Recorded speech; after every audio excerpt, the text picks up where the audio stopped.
요한복음 3장 후반부와 4장 앞부분을 하도록 하겠습니다. 제목은 그녀를 만나야만 하겠는지라. 다 읽어오셨을 테니까 의미는 충분히 이해를 하셨을 것 같습니다. 부제를 붙였습니다. 유대에서 갈릴리로 가는 가장 좋은 방법. 예수님은 항상 더 좋은 방법이 아니라 가장 좋은 방법을 선택을 하셨죠.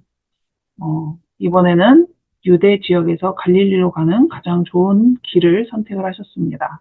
기도하고 시작하도록 하겠습니다. 항상 가장 좋은 것을 선택하시는 하나님 아버지, 우리 인생에서 일어나는 이해할 수 없는 많은 일들을 경험할 때 아버지께서 우리를 위하여 항상 가장 좋은 것을 선택하신다는 것이 우리에게 위로가 되고 또 의지가 될 수 있도록 인도하여 주시옵소서. 이 시간 저희에게 필요한 지혜를 허락하여 주시고 아버지의 말씀이 저희 눈에 더 밝히 보일 수 있도록 인도하여 주시옵소서. 예수님의 이름으로 기도합니다.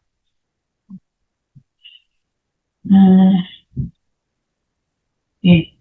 오늘 이야기는 이 유대봉사의 후반기 부분이라고 볼 수 있을 것 같습니다. 3장 후반부에 보면은 예수님께서 유대 지역으로 옮겨가서 활동하셨다라는 표현이 나와요.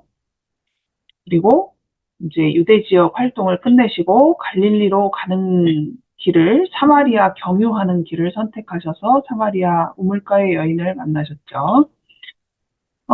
예루살렘 지도가 이렇게 있고요. 유대 지역이 대충 이렇게 표시된 부분이라고 볼 수 있죠. 그리고 이 가운데가 수도 예루살렘입니다. 그리고 저 위쪽 지역이 갈릴리예요. 근데 예수님이 예루살렘에서 벗어나서 유대 변두리 지방까지 이렇게 골고루 돌아다니셨다라고 이해를 할 수 있을 것 같습니다. 왜냐하면 예루살렘도 유대 지역에 해당되는 지역이기 때문에 예루살렘은 유대가 아니다라고는 할 수 없지만 이 유대 지역이다라고 했을 때는 예수님이 골고루 돌아다니시지 않았을까라고 이해를 할 수 있고요. 갈릴리로 가는 길인데 보통은 이렇게 가면은 지름길이죠. 짧아요. 한 3일 정도 걸린다고 합니다. 걸어갔을 때. 그리고 이런 짧은 길이 있음에도 불구하고 보통의 유대인들은 이렇게 긴 길로 갔어요. 이렇게 가면은 이쪽에 계곡도 있고 해가지고 6일 정도 걸린다고 합니다. 2배의 시간이죠. 근데 오늘 이야기 예수님은 이렇게 멀리 가는 길을 선택하지 않고 지름길을 선택을 하셨죠. 그래서 야곱의 우물이 있는 수가라는 지역에 방문하십니다. 자, 요한복음 3장 22절부터 해서 3장의 후반부를 보면은 유대 지역에서 8개월 정도 봉사를 하셨는데 사실 그냥 유대 지역에서 활동을 하셨다라는 정도만 나왔지 어떤 활동을 자세히 했는지는 자세히 기록이 안 됐어요. 하지만 그 기간으로 볼 때는 약 8개월 정도의 기간이라고 합니다. 그리고 예수님께서 유대 지역에서 활동하실 때 침례 요한도 여전히 활동을 하고 있었죠. 침례 요한은 괜찮았는데 요한의 제자들이 질투하는 장면이 나옵니다. 그 질투하는 제자들에게 침례 요한이 한 가장 유명한 말이 그는 흥하여야 하겠고 나는 쇠하여야 하리라 라는 말씀이었습니다. 그리고 유대지방 사역을 마쳤는데 그 마친 이유 중에 하나는 이 사단의 이제 계획이기도 하고 유대인들이 침례 요한과 예수님 사이를 자꾸 이간질하려는 그런 시도들을 하죠. 그 중에 하나가 바로 이 침례 요한의 제자들을 자꾸 들쑤시는 거였어요. 그래서 예수님이 사역지를 옮기시는 장면입니다. 그런데 일반의 유대인들과는 달리 지름길을 선택하셔서 사마리아를 경유하시고 거기서 여인을 만나셨죠.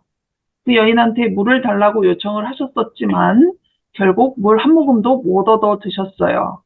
예, 그리고 제자들이 사온 도시락도 안 먹으셨죠. 뭐 그런 이야기입니다. 자, 3장의 후반부 8개월 정도의 기간인데 기록은 참 짧아요. 그 후에 예수께서 제자들과 유대 땅으로 가서 거기 함께 유하셨다. 그리고 침례를 베푸셨다라고 했는데 그 뒤편에 보면 4장 초반에 보면은 예수님이 침례를 직접 베풀진 않고 제자들이 베풀었다라는 얘기가 나오죠. 그리고 침례 요한도 살렘 가까운 에논에서 침례를 베풀었다 했는데 이 살렘 가까운 에논이 어딘지는 정확히 모른다고 합니다. 하지만 물이 많은 지역이라고 하니까 이 요단강 줄기 어느 지점이 아닐까라는 생각도 해볼 수 있습니다. 그리고 여전히 사람들이 가서 침례를 받았어요. 음. 그리고 예수님한테도 그 예수님의 제자들에게도 침례를 받은 거죠. 이때는 요한이 아직 옥에 갇히지 않았다라고 말을 합니다. 좀 아까 설명을 드렸는데 요한복음 2장에서 예수님이 성전 정결하는 사건이 나왔는데 그것도 예루살렘이고 예루살렘도 유대 지역에 속하지만 유대의 다른 지역에 가셔서 봉사를 하셨다라고 이해할 수 있을 것 같고요. 예수님이 공생의 초기에 전하신 기별의 내용을 보면은 회개하라 천국이 가까웠느니라 라는 내용으로 침례 요한이 전했던 기별하고 다르지 않아요. 자, 그런데 침례 요한이 투옥되지 않았다라고 했는데 침례 요한은 그럼 언제 투옥이 됐느냐?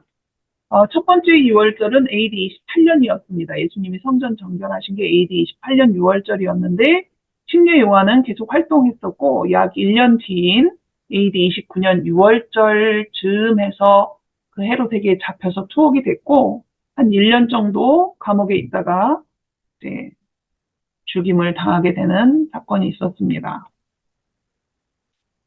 근데 아까 잠깐 말씀드린 것처럼 유대인들이 이간질하기 위해서 침례 요한의 제자들을 자꾸 들쑤셨죠. 그러니까 침례 요한의 제자들이 이렇게 상황을 보니 요한한테 오는 사람들은 점점 줄어들어요. 예수님한테 점점 더 많은 사람들이 갑니다. 질투가 난 거죠. 선생님이 말하던 그 사람이 저쪽에서 침례 베푸니까 그 사람들한테 다 가더라 뭐 이런 얘기. 그러니 이제 요한이 한 말들을 여러분이 보시면 알겠지만 음, 요한이 자기 자신이 누군지, 자기의 역할이 무엇인지, 그리고 예수님이 누구고 예수님은 어때야 하는지를 알고 있었던 것이 드러나죠. 먼저 얘기합니다. 이건 제자들한테 한 얘기잖아요. 나는 그리스도가 아니다. 나는 그의 앞에서 할 일이 있어서 보냄을 받은 자다. 예를 들자면 그 예수님이 신랑이고 나는 그 신랑이 결혼식 하기 위해서 준비시켜주는 친구다. 친한 친구다. 그러니 신랑이 주인공인데 내가 더 유명하고 나한테 사람들이 더 주목하면 되겠냐? 아니다. 그가 흥하여야 하겠고 나는 쇠하여야 하리라. 라고 말씀을 하셨죠. 예수님에 대해서 좀 더 얘기합니다. 예수님은 위로부터, 하늘로부터 오신 분이고, 그리고 친히 보고 들은 것, 하늘에서부터 친히 보고 들은 것을 알려주시는 분이고, 하나님이 보내신 분이고, 하나님의 말씀을 하는 분이고, 하나님의 아들이다. 이 침례 요한이 이렇게 겸손하게 자기 제자들에게 말을 할 수 있었던 이유 중에 하나는 자기 자신이 누군 줄 알고, 그 다음에 예수님은 또 어떤 분이신지를 제자들보다 훨씬 분명히 깨닫고 자기의 사명을 이해하고 있었기 때문이었던 거죠. 자, 이것은 침례 요한이 자기 제자들에게 한 이야기였습니다. 이 부분을 통해서 우리가 배워야 될 교훈이 있다라고 시대의 소망은 말을 하죠. 지도자들이 이간질을 하려고 했던 거고 이것은 사단의 이제 계획이었다라고 우리가 이해할 수도 있습니다. 그런데 예수님도 그렇고 요한도 말한 것을 보면은 둘 사이에 하는 사역이 분란을 일으켜서는 안 된다라는 것을 알고 있었던 거죠. 사실 예수님이 오시기 전에 침례 요한이 백성들에게 끼쳤던 영향력은 너무나 대단했어요. 그랬기 때문에 바리새인도 사두개인도 자꾸 요한이 사람들을 모아서 가르치는 자리에 갔던 거예요. 확인을 해야 되니까. 그리고 질투도 나고. 사실 요한이 그러한 인기를 등에 업고 자기가 위대한 선지자인 것처럼 또는 메시아인 것처럼 행세를 했다면 오히려 유대의 지도자들도 요한을 따랐을 수도 있어요. 왜냐하면 지도자들이 원한 것은 사람이 자기 스스로를 높이는 그런 지도자였기 때문이었겠죠. 하지만 예수님도 침례 요한도 그런 것을 원하지 않았기 때문에 어, 요한도 자기를 낮췄고 그리고 예수님은 결국 갈릴리로 사역지를 옮겨가시는 모습을 보내십니다. 그리고 그 정신이 하나님의 사업을 하는 사람들이 가져야 될 정신이다라고 말하고 있습니다. 같은 하나님의 사업을 하면서 서로가 경쟁하거나 충돌할 필요는 없다는 얘기죠. 그런데 가끔 그런 모습들을 보잖아요. 기독교 안에서도 그죠? 개신교 안에서도 서로 경쟁을 한다거나 이런 일도 있을 뿐더러 재림교회 안에서도 서로 경쟁하는 모습들이 가끔은 이제 눈에 띌 때가 있는데 예수님이나 침례 요한은 그렇게 하지 않았다라는 것을 기억할 필요가 있는 것 같습니다. 그리고 우리 한 교회 안에서도 혹시라도 서로 경쟁하거나 불만스러워하는 일들이 생기지 않도록 우리의 마음을 좀 잘 조절할 필요가 있다는 교훈이 있는 것 같습니다. 자, 그리고 예수님이 이제 4장에서 사마리아로 가는 장면이 나옵니다. 자, 아까 말씀드렸다시피 보통의 유대인들이 가는 이 먼 길을 예수님은 선택하지 않으시고 짧은 길로 갈릴리로 가셨죠. 근데 재미있는 거 하나는 유대인들은 보통 이 멀리 가는 길, 사마리아를 경험하지 않는 길을 선택했지만 갈릴리에 사는 유대인들은 이 길을 많이 이용했대요.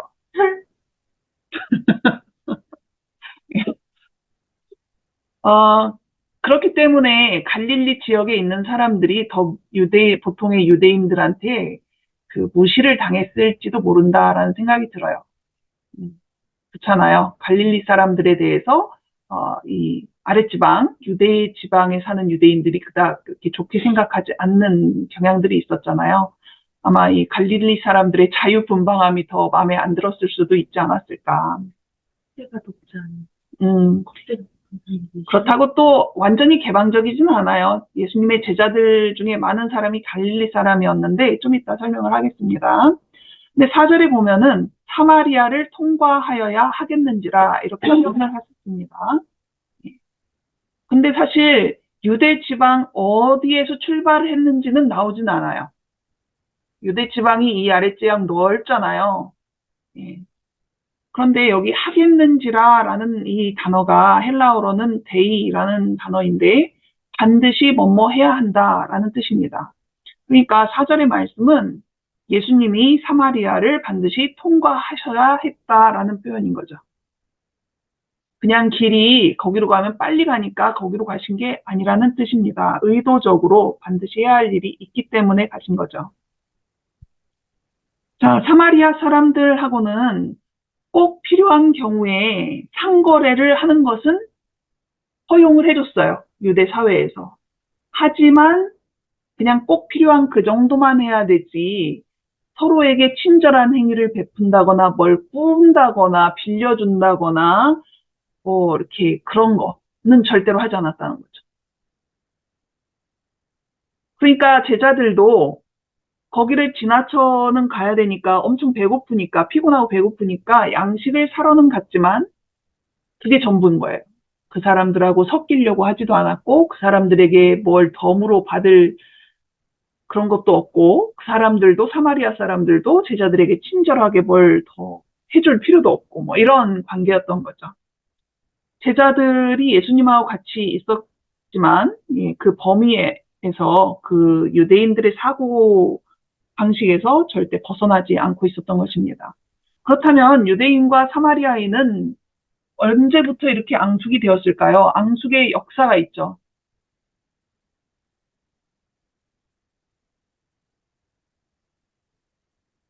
음소거를 제거하고 대답해 주시기 바랍니다. 포로에서 이렇게 귀환해가지고 돌아온 이후부터 그때도, 예, 그 성전을 다시 지을 때 사마리아에 있던 사람들이 우리도 같이 짓겠다라고 했을 때 유대인들이 거부를 했었죠. 그런데 그 이전부터 문제는 있었어요. 북방 어, 이스라엘 맞아요. 저기 됐을 때 함나. 예. 북방 이스라엘과 남방 유다로 나라가 두 개로 나눠졌을 때 이미 유대 지역은 그래도 성전 중심의 신앙이 좀 더 오래 갔지만 이 사마리아는 첫 번째 왕이었던 여로보암 때부터 송아지 만들어 놓고 이것이 우리를 애굽에서 인도한 신이다 이렇게 하면서 유대 예루살렘으로 가는 것을 이제 방지를 하느라고 더욱 그렇게 했었잖아요. 그러니까 우상 숭배가 많기도 했는데 결국 700 몇 년에 저 위쪽에 있던 아수르에게 북방 이스라엘이 먼저 망합니다. 근데 아수르의 정책은 다른 나라, 아수르 그 왕국의 다른 지역에 있던 사람들하고 이 북방 이스라엘의 사람들하고 자꾸 섞어 놓는 거였어요. 그러니까 민족이 섞여 버립니다. 그렇지 않아도 우상 숭배를 많이 했던 이스라엘 지역인데 민족까지 서로 섞여가지고 결혼도 하고 막 그러다 보니까 완전히 우상 숭배의 본거지가 돼버린 거죠. 그렇다고 여호와를 섬기지 않았느냐? 여호와도 조금 섬겼어요. 그러니까 여호와를 섬기는 신앙이 조금은 남아 있으니까 유대인들에게 성전 같이 짓겠다 이런 얘기도 했던 거겠죠. 그렇지만 예, 그때서부터 유대인들이 볼 때는 사마리아에 사는 사람들은 민족적으로도 피가 혼혈이 돼버렸고 그 다음에 종교적으로 봤을 때도 우상 숭배가 점점 더 심각한 그런 지역이 됐으니까 더러운 것들이 돼버린 거, 부정한 사람들이 돼버린 거죠. 이렇게 성경에 나온 역사 이외에도 뭐 사마리아 사람들이 유대 지역에 와서 성전을 해코지를 하고 이런 역사들이 더 있었다고 합니다. 그러니까 서로가 서로를 볼 때 사람으로 보지 않고 마치 개를 보듯이 하는 그런 관계가 된 거죠. 그래서 예수님의 무리, 예수님과 제자들이 사마리아의 수가, 여기 수가 보이죠? 사마리아 옆에 수가에 이르니라고 했는데 도착한 시간이 몇 시래요? 6시입니다. 자, 수가로 갔는데 출발지는 이 유대의 어디쯤이에요? 그런데 유대 지역 어딘가에서 수가까지 갔는데 가까운 지역에서 출발을 했다면 약 24km, 좀 먼 데서 출발했다 그러면 32km 정도. 그러면 예수님과 제자들은 어떤 교통수단을 이용했습니까? 예, 걸어가셨죠. 자, 6시는 현재 낮 12시 정도로 됩니다. 그렇다면 24km라고 칩시다. 그냥 가까운 데 있었다고 합시다. 24km를 열심히 걸으면 몇 시간 걸릴까요?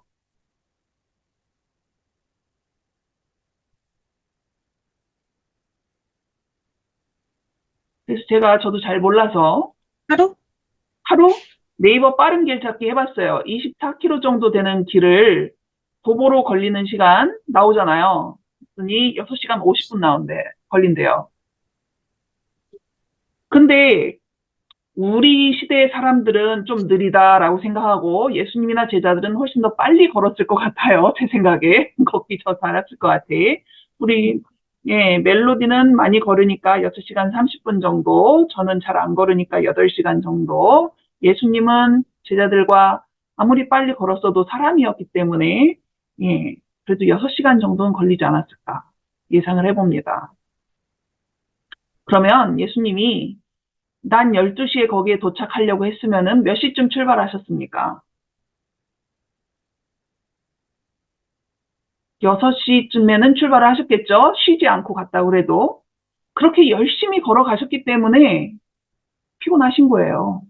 더군다나 예수님은 제자들 일어나기 전에 막 기도하시느라고, 그죠? 우리처럼 5분 기도하지 않으셨을 거 아니에요.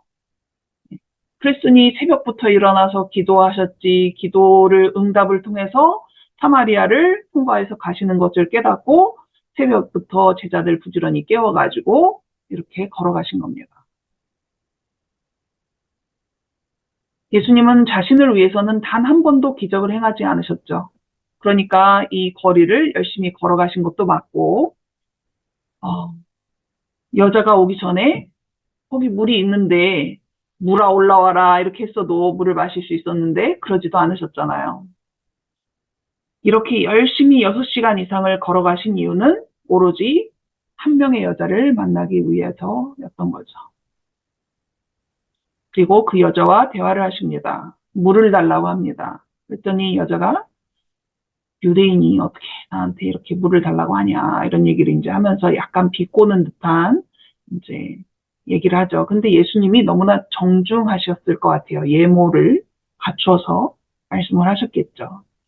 그리고 내가 내게 물을 달라 하는 이가 누군지 알았으면은 너가 나한테 생수를 달라고 했을 거다라고 했는데 이제 여자가 조금씩 이렇게 정신을 차립니다. 아, 이 사람이 내가 알던 보통의 유대인은 아니구나.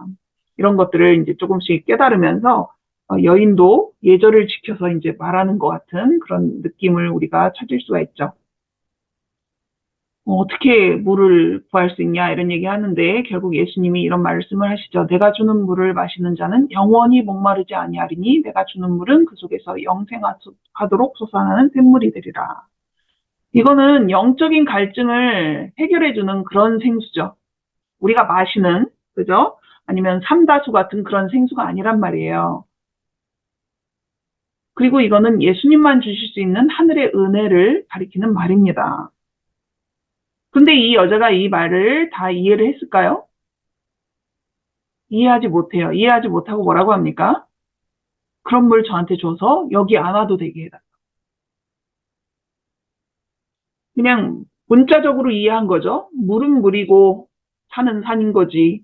그 물이 예수님의 은혜인지 하늘의 은혜인지 여자는 몰랐던 거죠. 다만 이 여자는 맨날 이렇게 물 기르러 오는 것도 전혀 행복하지 않았던 거죠.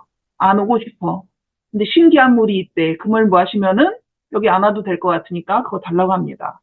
뭐 3장에 나왔던 니고데모도 예수님이 거듭남에 대해서 말씀하셨을 때 처음부터 다 이해하지 못했잖아요. 마찬가지입니다. 근데 예수님이 그 물 달라고 그랬더니 좀 잔인한 말씀을 하십니다. 뭐라고 하셨습니까?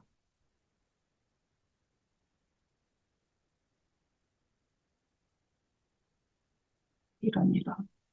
다들. 남편을 불러오라. 그게 왜 잔인합니까? 남편이 많아서. 남편이 많지는 않아요. 남편이 많았었죠. 남편이 5명 있던 건 아니잖아요, 지금. 자, 그렇죠. 그러니 남편이 없대. 근데 예수님이 뭐라고 하냐면은, 네 말이 옳다라고 합니다. 그 남자는 남편이 아니야. 같이 사는 남자는 남편이 아니야. 근데 이런 얘기는 사실 일반 사람들이 이런 얘기를 한다면은, 이거는, 뭐랄까, 험담이 되잖아요. 그런데 지금 예수님이 하시는 말씀을 들었을 때 예수님은 지금 험담으로 이 말씀을 하지는 않아요. 그죠? 오히려 내 말이 옳도다. 내 말이 참되도다. 라고 얘기를 하십니다.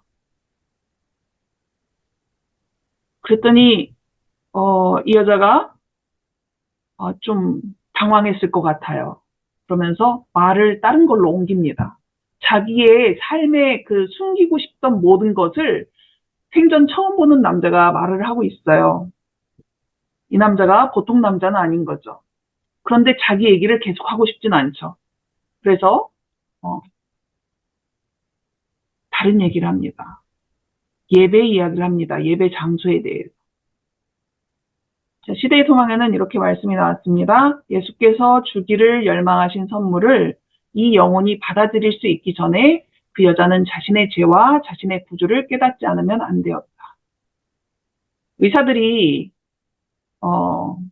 진찰을 할 때 보통은 이제 환자는 저는 여기 아파요 이렇게 얘기를 하는데 의사가 이렇게 가만히 혈색도 보고 체온도 보고 뭐 여러 가지 상황을 보면서 환자들이 몰랐던 데를 이렇게 질문을 한다거나 건드려 볼 때가 있습니다. 여러분도 그런 경험이 있나요? 저는 이제 보통 물리치료 받으러 오는 환자들 중에 손목이 아프다고 하는 환자들은 대부분은 특별하게 사고가 없었으면은 손목의 문제가 아닌 경우가 많거든요. 근데 환자들은 손목이 아프다고 와요. 그랬을 때 이제 손목이 아닌 그 팔꿈치에서 손목 사이의 근육들을 좀 건드려 보는 편입니다. 근데 환자들은 몰라요. 자기가 거기에 문제가 있는지. 근데 이제 거기서 건드려 보면은 보통은 거기에 아픈 이제 부분이 있다라는 것을 알게 되죠. 그러면은 이제 개 중에 환자들 중에 몇 명은 저한테 좀 화를 내면서 아프지도 않았던 데를 제가 아프게 하는 것처럼, 그리고 심한 경우에는 예, 저를 이렇게 치는 경우도 있어요. 너무 아프다면서. 본능적이지만 여하튼 저도 아픕니다. 맞아요. 어, 예수님이 이 여자의 아픈 곳을 건드린 이유가 무엇일까를 생각해 볼 수 있는 거죠. 물이 문제가 아니에요, 지금. 그죠? 그 물을 마시려면 어떻게 해야 되는지, 그 전에 해결해야 되는 것이 있기 때문에 예수님이 자꾸 그런 것들을 건드리신 거죠. 어, 그래서 자신의 그런 것을 다 아는 예수님을 향해서 선지자다라는 말을 하면서 이제 그 유대인과 사마리아인의 그 종교적인 논쟁거리를 화두로 삼습니다. 그래서 어디서 예배하는 게 옳으냐 이런 얘기를 하죠. 그리심산이냐 예루살렘인가. 이 사마리아 사람들은 그리심산에 자기들만의 성전을 만들어 놓고 있었어요. 그러니까 거기서 예배하는 게 옳다. 유대인들은 예루살렘에 있는 성전이 맞다. 뭐 이렇게 하는 거죠. 사마리아인들은 모세 오경은 받아들였습니다. 그러니까 그들도 예배를 드려야 맞죠. 하지만 유대인들은 구약 성경 전체를 가지고 이제 예배를 하는 사람이었죠. 근데 예수님이 말씀하십니다. 우리는 아는 것을 예배한다. 구원이 유대인에게서 한다. 우리가 아는 것을 예배한다라고 말씀하신 이유 중에 하나는 유대인들은 사마리아인들보다 훨씬 더 많은 말씀을 가지고 있었기 때문에 사마리아인들이 모세 오경만 가지고 깨달을 수 없는 부분들까지도 그들은 알고 예배할 수 있었다라는 뜻이죠. 그리고 구원이 유대인에게 난다라는 이 말씀은 구원하시는 메시아가 유대인 중에서 나온다라는 말씀입니다. 사마리아인들도 메시아를 기다리긴 했어요. 하지만 그들은 구약 성경의 일부만 가지고 있었기 때문에 충분한 지식도 없었고 메시아가 어디에서 나오는지에 대한 지식도 또한 부족했겠죠.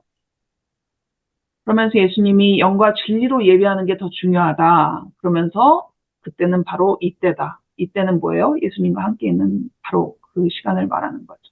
그러면서 예배 장소가 아니라 예배를 할 때는 영과 진리로 예배하는 것이 중요하다라고 하는데 영과 진리로 예배하는 것이 무엇입니까? 영어로는 in spirit and truth 해서 영과 진리 안에서. 예전 성경에는 신령과 진정으로 뭐 이렇게 나왔던 것 같아요. 그런데 오해의 소지가 있는 이제 표현들이라고 합니다. 그래서 영과 진리로라는 표현이 훨씬 더 좋다라고는 하는데, 자, 영으로 예배드리는 것은 마음과 열심을 다해서 예배를 드린다는 거고, 진리로 예배를 드리는 거는 하나님에 대한 바른 지식, 그러니까 성경이 가르치는 합당한 방법과 지식으로, 그죠? 진리로 예배를 드린다라는 거죠. 이 두 가지가 같이 있어야 돼요.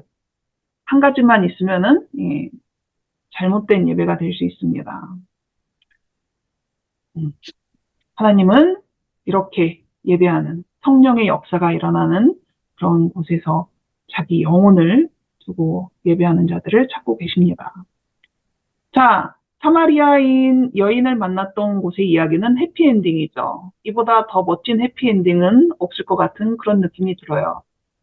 여자가 그리스도 이야기를 꺼내니까 예수님이 내가 그리스도다라고 밝히시죠. 그랬더니 여자가 그동안 자기와 이야기를 하던 그분이 메시아인 것을 받아들여요. 그리고 예수님한테 물 한 모금 마실 물도 안 주고 물동이는 버려두고 동네로 들어가서 사람들을 초청을 하죠. 이 여자는 어떤 여자였냐면은 결혼은 5번 했어요. 그리고 그 남편들하고 살지 않고 다른 남자랑 현재 살고 있는 여자예요. 이 여자는 뭔가 갈증이 심했던 여자예요. 그것이 뭔지는 모르는데 자기의 갈증을 남자와의 관계에서 찾고 싶어 했던 것 같아요. 그렇게 찾으려고 했는데 결혼도 5번을 해봐도 채워지지 않는 거죠.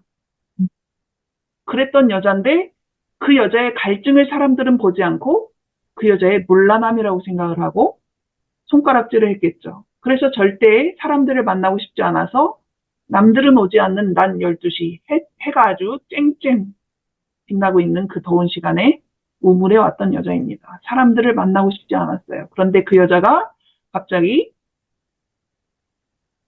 동네로 들어가서 내가 만났다. 그리스도를 만났다. 내가 행한 모든 일을 아는 사람이다. 그걸 말한 사람이다. 라고 했더니 사마리아 사람들이 예수님께 와서 예수님의 말씀을 듣죠. 그래서 예수님이 남편 이야기를 시작한 겁니다.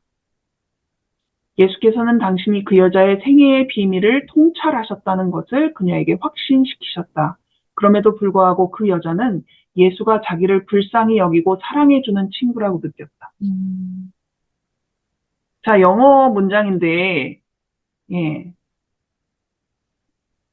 친구란 나에 대해서 모든 것을 아는 사람인데 여전히 나를 사랑하는 사람이다 라는 표현이 있습니다. 이 말은 뭐냐면은 사람이란 존재는 속속들이 알게 되면은 정냄이 떨어지기 쉬운 존재란 뜻이죠. 그런데 그럼에도 불구하고 나를 사랑해 준다면 그 사람은 나의 친구다라는 뜻이에요. 이 여자는 예수라는 이 존재가 자기에 대해서 모든 것을 안다라는 것을 깨달았는데 그 예수님과 얘기를 하면서 아, 이분은 나의 친구다라고 생각이 듭니다.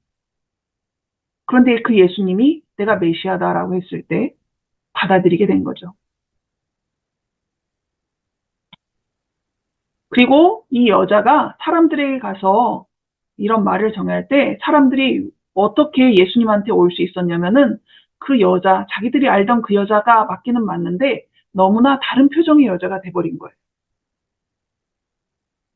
그리고 평소에 절대 말하지 않던 거를 말하고 다니고. 뭔가 신기한 일이 있겠다. 저 여자가 저럴 거면은 저런 상태면은 한번 가봐야 되겠다라는 생각이 들었던 거죠. 그리고 아까 말씀드렸다시피 여자는 물동이를 버려두고 가서 예수님은 물을 여전히 못 마시고 계셨습니다. 제자들이 와서 도시락을 드시라고 했더니 예수님이 나는 배부르다 뭐 이런 식의 말씀을 하시는 거죠. 뭘 드셨을까라고 생각했지만 예수님은 뭐라고 하셨습니까? 나의 양식은 나를 보내신 이의 뜻을 행하며 그의 일을 온전히 이루는 이것이니라 라고 말씀하십니다. 그리고 예, 오늘 최은양 집사님 기도하시는 날입니다. 예.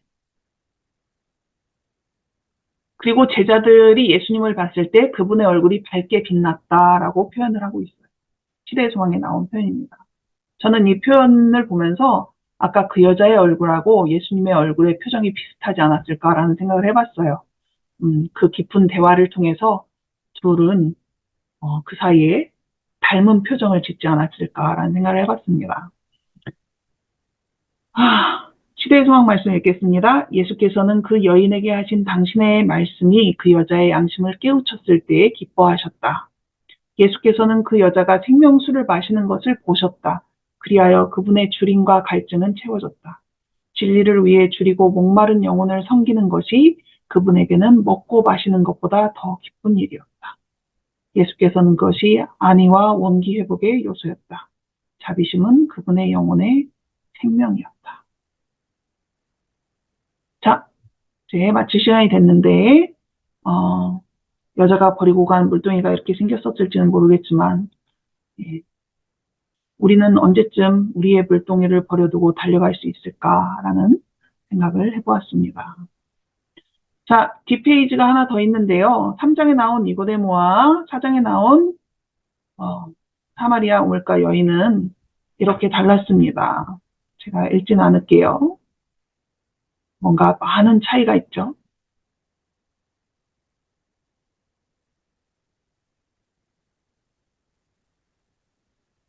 그러나 이렇게 차이가 많은 사람들을 예수님이 만나러 가실 때 그분은 그 사람들을 어떻게 대하셔야 할지, 그들이 필요한 것이 무엇인지 정확히 하셨습니다. 찾아오면 찾아오는 대로 만나주시고 찾아올 줄 모르는 사람에게는 그러나 영혼의 갈증이 있는 사람에게는 예수님이 찾아가십니다. 우리가 때로는 예수님께 찾아갈 때도 있고, 우리에게 예수님이 오실 때도 있습니다. 니고데모처럼 3년 동안 품고 있는 사람도 있을 거고, 예수님을 만나고 몇 분 지나지 않아서 그 기별을 들고 즉시 전하러 나가는 사람도 있을 것입니다. 하지만 예수님은 그 둘을 다 기쁘게 보셨을 것 같아요. 자, 피드백은 기도를 한 다음에 하도록 하겠습니다.